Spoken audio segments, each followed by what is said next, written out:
at locations in Barcelona and several cities nearby. Around 250 officers taking part in the biggest operation yet against Nigerian crime bosses who call themselves the Air Lords. Around 8 a.m. they close in on an apartment block.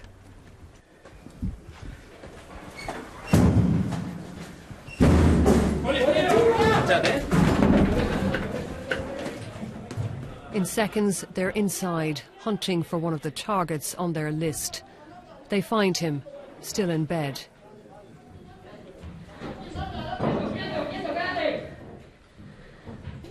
Well, the police are inside now, questioning suspects. While they were carrying out the raid here, more than 20 other buildings were being hit simultaneously. This has been a long time in the planning. The investigation into this criminal network began a year and a half ago. The lengthy build-up got results. Police detained the group's main leaders and gathered evidence of their lucrative slave trade. More than 80 women were freed. You are a victim. Some with young children. The gang charges its victims about £28,000 to get to Spain, then forces them into prostitution to pay off the debt.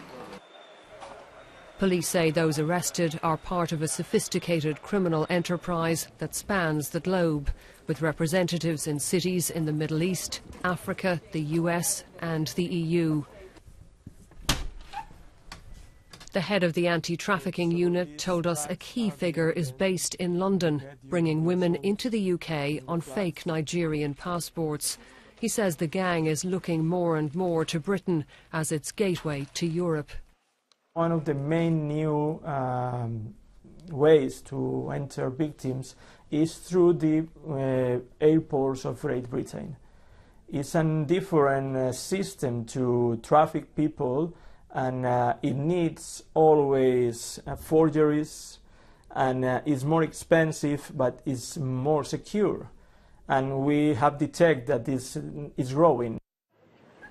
Here in downtown Barcelona, the Nigerians are believed to have made millions from women working the streets in the shadows. They are kept in line by threats to their families back home and by physical abuse from madams who act as enforcers. We met one young woman who was trafficked from Nigeria with her 3-year-old daughter. She says she and her child were brutalized by her madame. I have scars all over my body. She hit my face and my eyes and beat me until blood came from my ears. One day, when she came for the money, I couldn't pay. She hit me on the head with a bottle. My child was hit many times.